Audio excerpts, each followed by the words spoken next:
Welcome to Redeeming Thunder and Daughters of Fire. You're not going to want to miss this episode because today I'm going to be sharing a prophetic word. This is chapter 71, part 1, and it's disclosing the Vashti, the counterfeit that your ordained spouse has in his life. It has been dethroned, officially dethroned, and this occurs in the month of July. Now, this prophetic word was given to me on 1/19/2026, and several prophetic words disclosing that the counterfeit are being removed. Okay, so they're being removed from their position in that person's life. Their throne crown is being dismantled. Okay, they're losing power. They are no longer in the picture, and there is favor upon the Esthers in this hour. Now, this word was given to me through a dream, so you're going to want to like and subscribe, and don't forget to ring the notification bell, and you're going to want to stay tuned through the very end so that you can understand the prophetic word, because there's something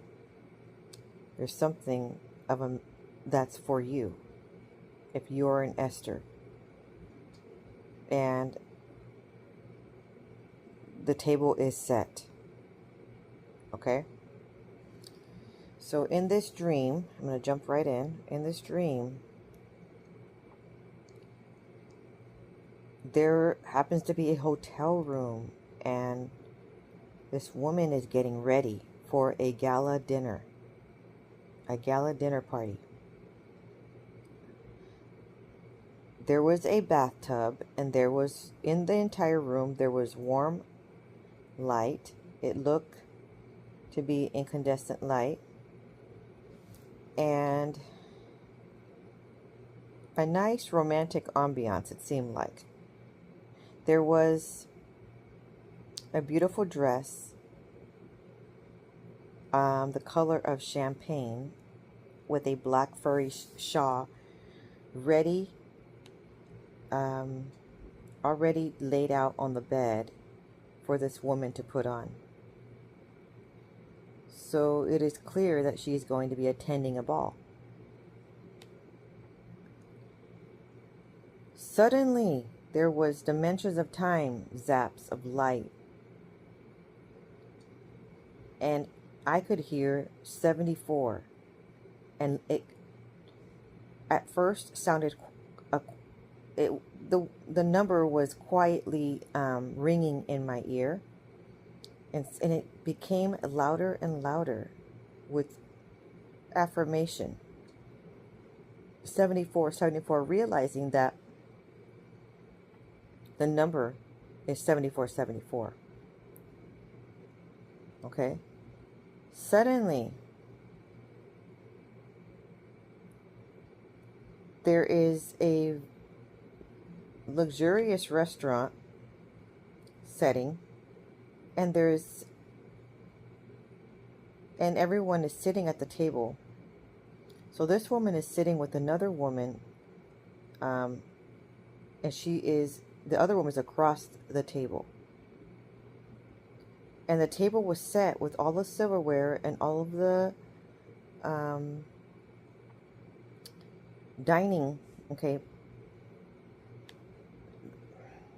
dinnerware, but there wasn't any food. Suddenly the scene changed, and there was a group of people walking in the middle of the street, and it was nighttime, and so there was just street lights, and there was an old-fashioned movie theater across the way with bright lights shining around the sign the sign that displays what movie is going to be played. they were this group was walking towards it. So there seems to be a man and a woman and children, and another man and a woman and some children. And so this woman was dressed up in that exact outfit, champagne dress with a furry black shawl. And she happened to look back at the other woman. And each time she looked back to compliment her how beautiful she looks, she had a different beautiful dress on. And it just kept switching. The dress that the other woman was wearing kept switching. And suddenly the woman says she has a hotel room. And she tells her partner, who happens to be a counterfeit, right? We have a hotel room. And he says, yes. And he offers and says, both of you women can stay there.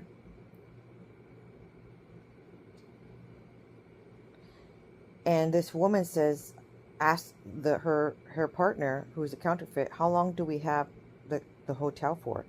And he says, until 5 p.m. tomorrow. And the next day, tomorrow, was going to be the gala event. So they had checked out the hotel to get ready at the hotel. So now he is opting out and not going to stay at the hotel so that the ladies can continue to get ready, in that she could assist the other lady on what dress she was going to wear, because she was indecisive at the moment. Okay? And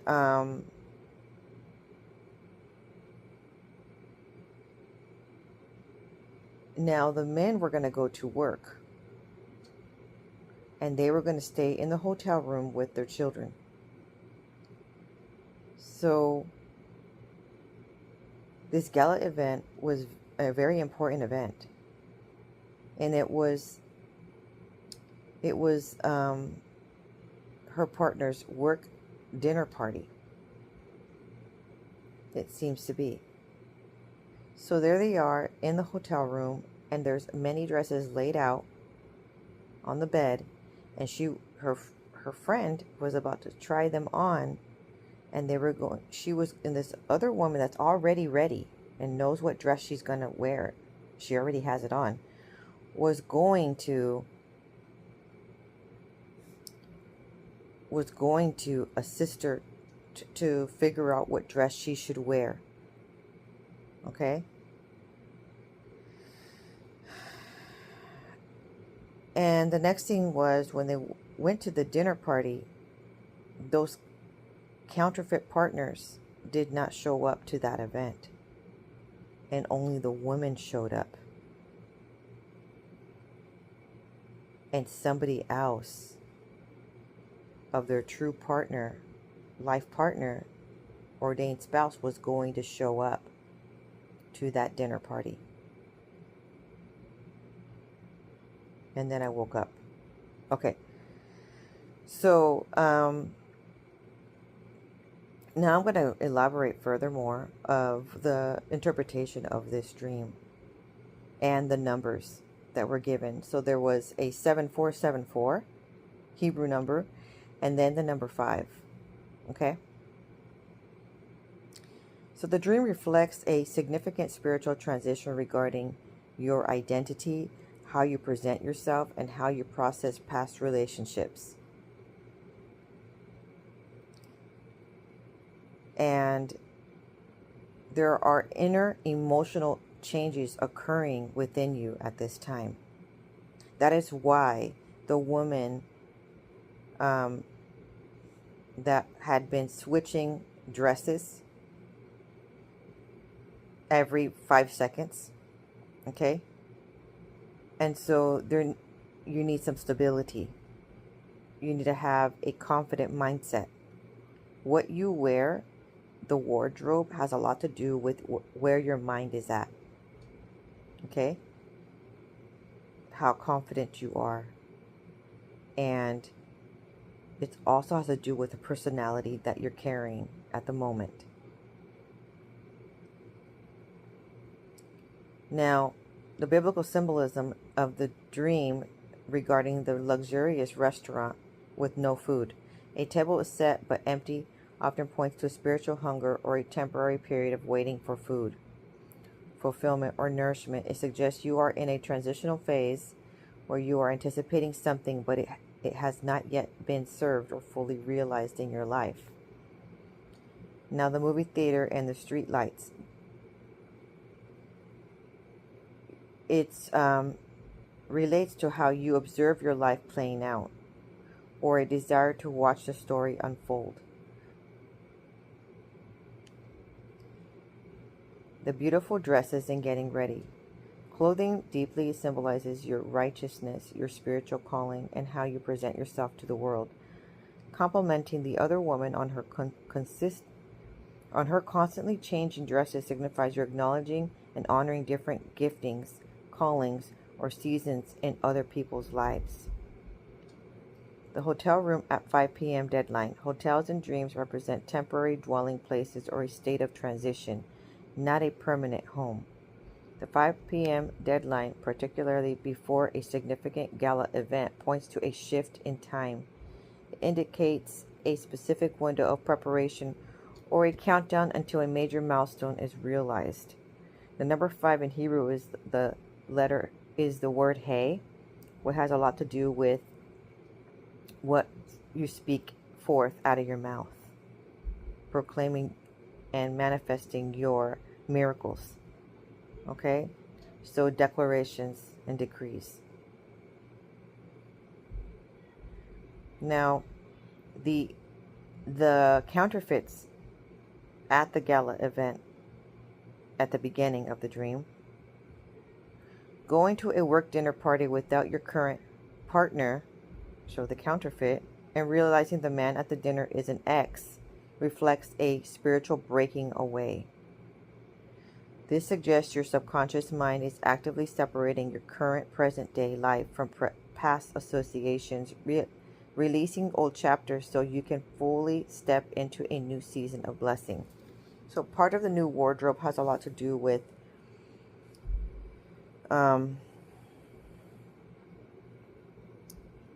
you have to be mentally okay with starting your new chapter without your past partner. And so the other woman that she was attending this event with was kind of skipping around that idea, right? She was in and out of that idea. She wasn't ready to let go. But the woman that was already dressed, and she was accepting the idea to continue to prepare at the hotel on her own, she was ready to let go. And she was helping the other woman to let go. Okay? So some of you had your heart set on the counterfeit. It could be a prodigal spouse that doesn't return. Could be just a counterfeit of someone that you desire to be your ordained spouse, and it turns out that news is hitting hard, and you're having to detach, and it's very emotional, and it's very difficult to let go of someone that you still love, but you know that they're not going to be the one for you. You're going to be the chaser for the rest of your life, and the man is supposed to be the one to chase. Okay? Could be that you have an ordained spouse for you, and the Most High is trying to give you this gift, and He has set the table, and you even sat down finally with the dress that you finally were ready. You selected a dress and sat down at the table with the other woman that was initially already ready. So you ultimately reached that point. Okay? Now, the number 7474 in the Strong's Concordance means Raya, which means darling. It means a female associate. From word origin from the word Ra'ah, the definition is a companion. So it references Songs of Solomon 1:9. I have compared thee, O my love, to a company of horses and Pharaoh's chariots. Okay, so there's another verse here, Songs of Solomon 1:15. Behold, thou art fair, my love. Behold, thou art fair. Thou hast dove's eyes. So there's another verse here, Songs of Solomon 2:2. As the lily among thorns, so is my love among the daughters. Songs of Solomon 2:10. My beloved spake and said unto me, Rise up, my love, my fair one, and come away. Songs of Solomon 2:13. The fig tree putteth forth her green figs, and the vines with the tender grape give a good smell. Arise, my love, my fair one, and come away.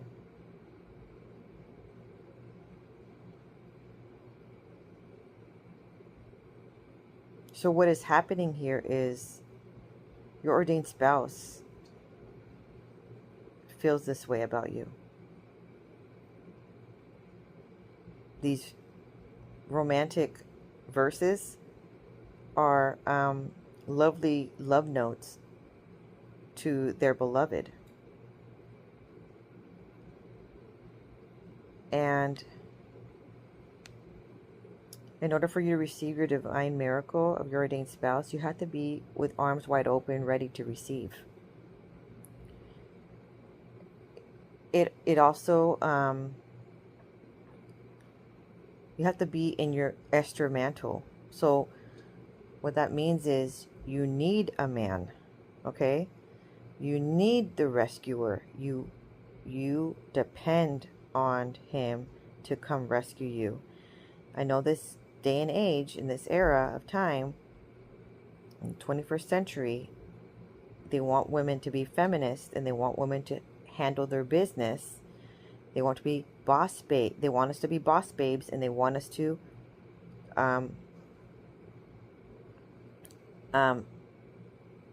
not need anybody. Okay? But that is not the mantle of Esther. That would be the Vashti role. And if we're comparing to the story of Esther, originally King Xerxes had a queen, and her name was Vashti, and she had this mindset of being a feminist. Okay, and I know this because I read into the commentary of that entire entire story. But regardless of that, the number 5, it provides a little bit more insight regarding the story of Esther. So the number 5 name is Abagtha, and it references the definition of given by fortune. The name Abagtha is one of the 7 court officials of King Xerxes, which initially is the story of Esther. So it's all tying together now. So he is the one who married Hadassah, that is Esther's Hebrew name. Okay? In Esther 1:10. So this individual, Abagtha, the number 5,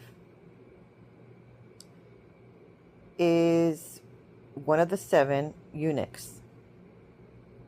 So the eunuchs were the ones who served the king, and also all of the concubines, and Queen Esther. Okay?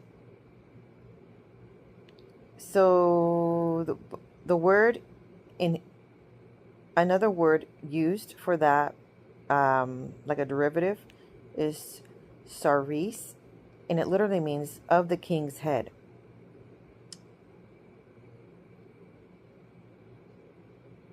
Okay, so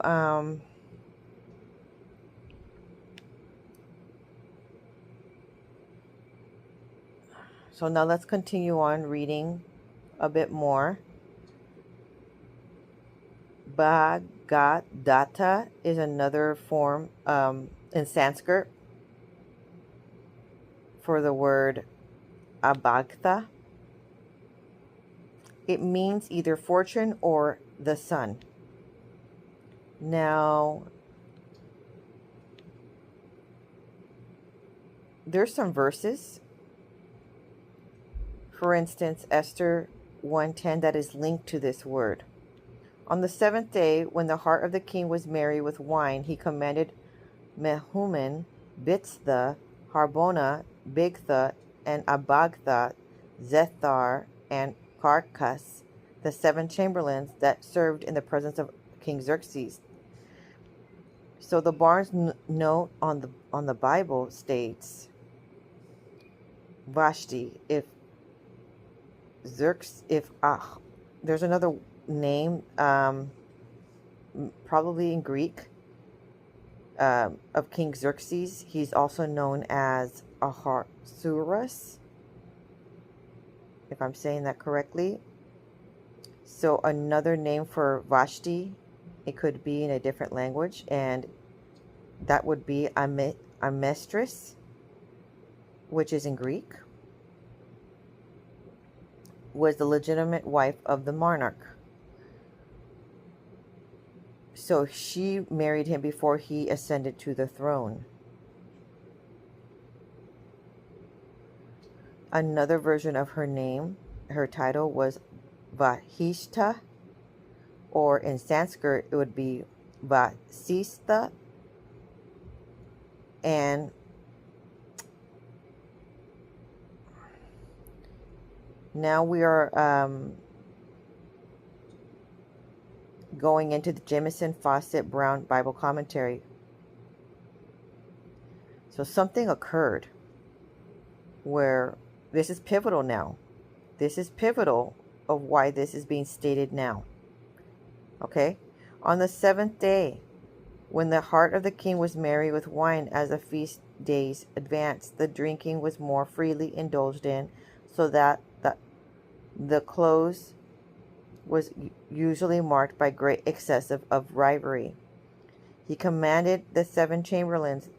These were the eunuchs who had charge of the royal harem. The refusal of Vashti to obey an order which required her to make an indecent exposure of herself before a company of drunken. Okay, so what's going on is it sounds like King Xerxes was drunk and he wanted his wife Vashti to show up to an event, one of his festivities, and sort of dress provocative, and just he wanted to show off his wife. And she refused, recalling that she refused to attend his event. Okay? And maybe if he was not drunk, he would never have commanded her to do such public gaze. Okay? But the fact of the matter is that is what exactly occurred. So now it states here that the king's blood been heated with wine, or his reason overpowered by force of offended pride, because she refused to attend the event. Now put him in a total embarrassment that his wife is disregarding him in front of his friends. Okay? And now she just wanted to protect her boundaries, and she did not want to be exposed in that manner. Okay? But it's stating here that he ordered the eunuchs, he ordered them to now go announce to the Queen Vashti to attend the event, okay? So they went to her royal palace. She was also having her own festivities on that same day. And of course, whenever a king commands, they are supposed to oblige, whatever the case may be, okay? And she did not. She did not attend. She did not listen to the king. He wanted to brag to show off her beauty, okay? There's one interpretation here that states they just wanted to show off her beauty. The other commentary states it was to be more in a provocative exposure, okay? And now,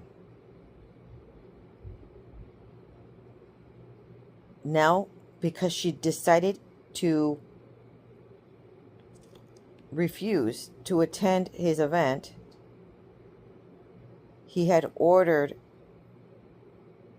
his chamberlains to remove her from the palace, okay? And now she was becoming dethroned. So here in Esther 1:19 through 22, the New Living Translation. So if it please the king, we suggest that you issue a written decree, a law of the Persians and Medes that cannot be revoked. It should order that Queen Vashti be forever banished from the presence of the king Xerxes, and that the king should choose another queen more worthy than she. So they put that as like a disobedience.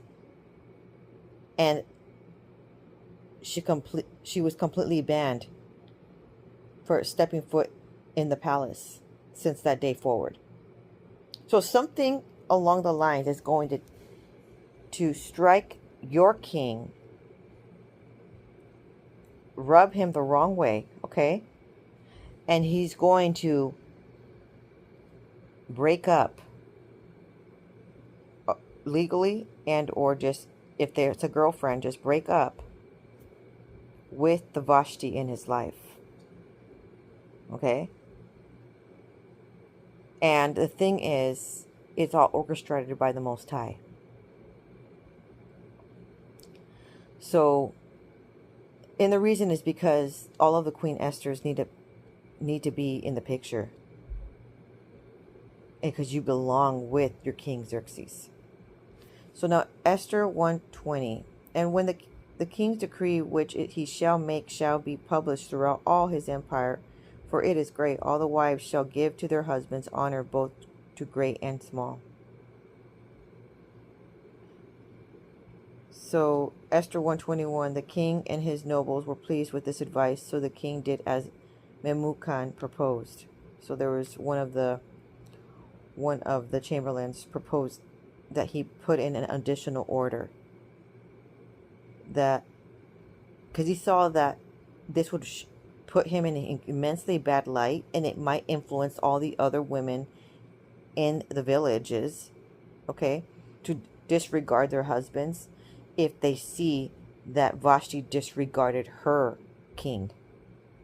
So that he put in an additional order in the courts that the women show utmost respect to their husbands, which meant that the husband has the last word. So if you still have that Vashti personality within you, where you like to have the last word, where you were in relationships and counterfeit relationships in your past, and obviously you could have had this, and the reason why I'm saying this is because you may have been with someone that was really grabbing hold of their feminine energy, and so you had to step up and be the man because they couldn't be it or didn't want the role, okay? And you could have been someone who disregarded their spouse all the time, okay? or corrected them in front of others, and or who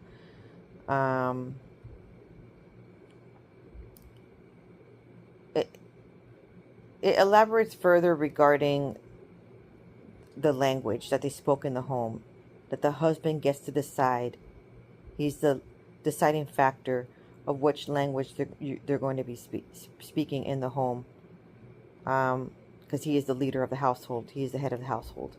It is not the woman to decide which language they speak. For instance, I was attending a clinic for massage, and this woman is Korean, and she stated that she also knows Japanese.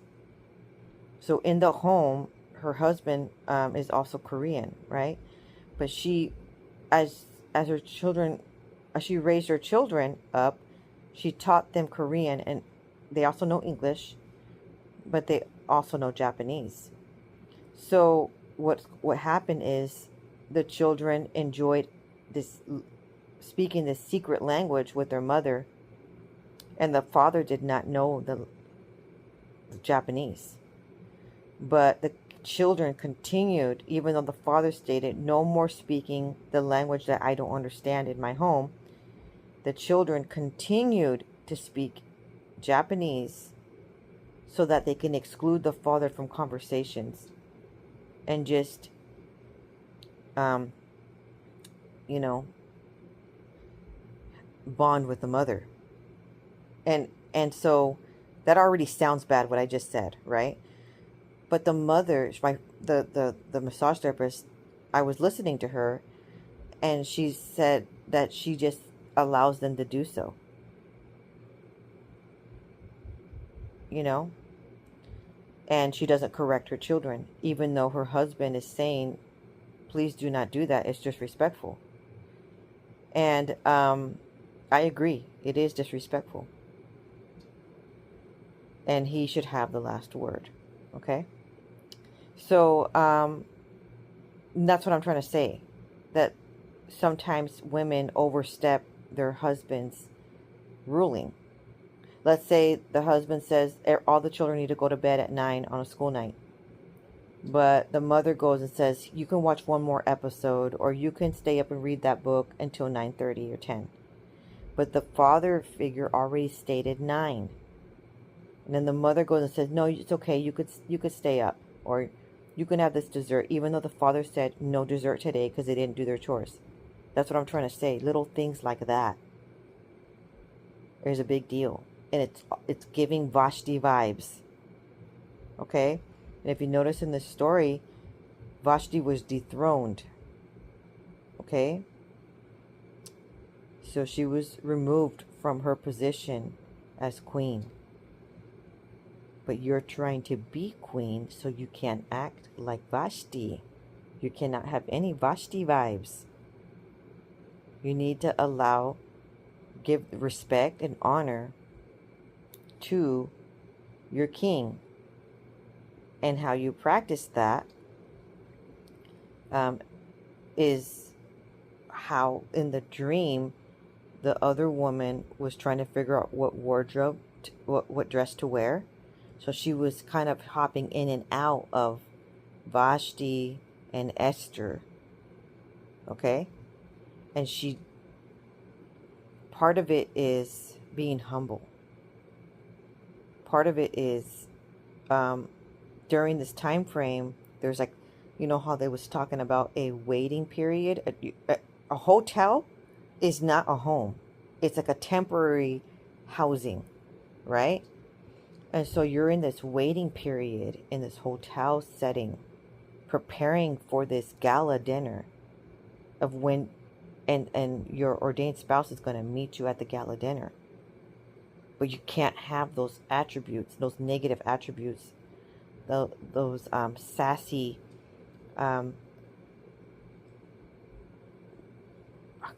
behavior. You know, you need to mature and not exclude the husband, the head of the household, from decisions, right?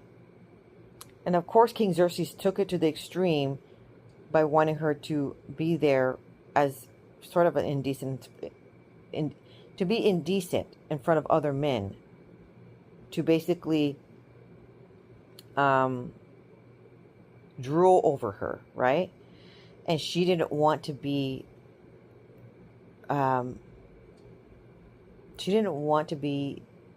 center of attention, but she didn't want to be exposed in that way, right? So it was like a setup. It was a setup, because obviously there's no stories that ever share regarding King Xerxes and Esther where he was incredibly drunk and wanted Queen Esther, to be exposed in that way. So obviously it didn't continue. That behavior didn't continue. But it seems like it was a setup for him to demand that then, because there needed to be a purpose established to then dismantle Vashti out of the picture, because there was other personality traits that she had. It wasn't just that moment. There was other feminist attributes, okay? Especially her mindset, as in she can be a queen all on her own. She doesn't need a man to make her a queen. And you actually do. Okay? You're only a queen because the king marries you and makes you a queen. Okay? That's the mentality that you're taking on, is that you're honored with that position because your husband brought you to that position. Okay? So now it's saying,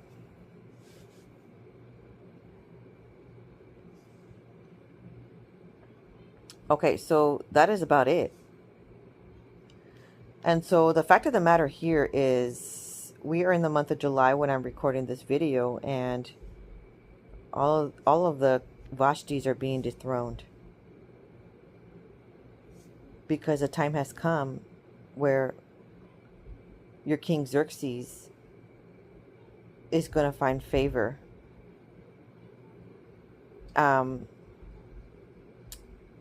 It's all orchestrated by the Most High. And you are next in line to be queen. Shalom.